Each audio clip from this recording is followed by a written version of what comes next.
ഞാൻ സച്ചിന്റെ ജീവിതത്തിൽ നിന്ന് എന്നേക്കായിട്ട് മാറി തരട്ടെ. എന്റെ കുറവുകളെല്ലാം പരിഹരിക്കാൻ മറ്റൊരാൾക്ക് കഴിയും. ഞാൻ കാരണം സച്ചേട്ടന്റെ ജീവിതത്തിന് അർത്ഥമില്ലാണ്ടാവണ്ട.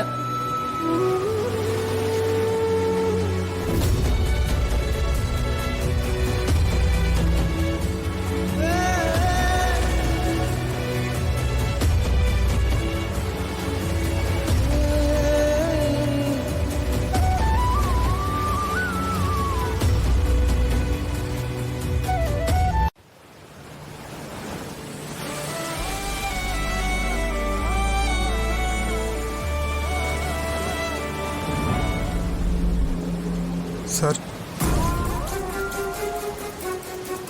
സാറിന് എന്നെ മനസ്സിലായോ? ആ, മനസ്സിലായി. ചേട്ടൻ ഇപ്പോൾ എവിടെ വർക്ക് ചെയ്യുന്നു? ഞാനിപ്പോ ഒരു റബ്ബർ ഫാക്ടറിയിൽ സൂപ്പർവൈസറായി പോകുന്നു സാർ. ഇതെന്റെ വൈഫ് പ്രിയ, ഇത് മോള് തൻവി. ഇന്ന് ശിവരാത്രിയല്ലേ, അപ്പോ അമ്പലത്തിലൊക്കെ പോയിട്ട് കുറച്ചു നേരം ഇവിടെ വന്നിരിക്കാമെന്ന് കരുതി. സാറ് മാത്രമേ വന്നുള്ളൂ? വൈഫോ? വൈഫ് വന്നില്ല.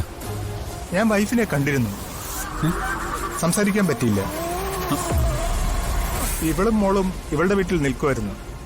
ഇന്ന് രാവിലെ ഞാൻ കൂട്ടിക്കൊണ്ടുവരാൻ പോയി. ഞാൻ പോയ ബസ്സിൽ മാഡം ഉണ്ടായിരുന്നു.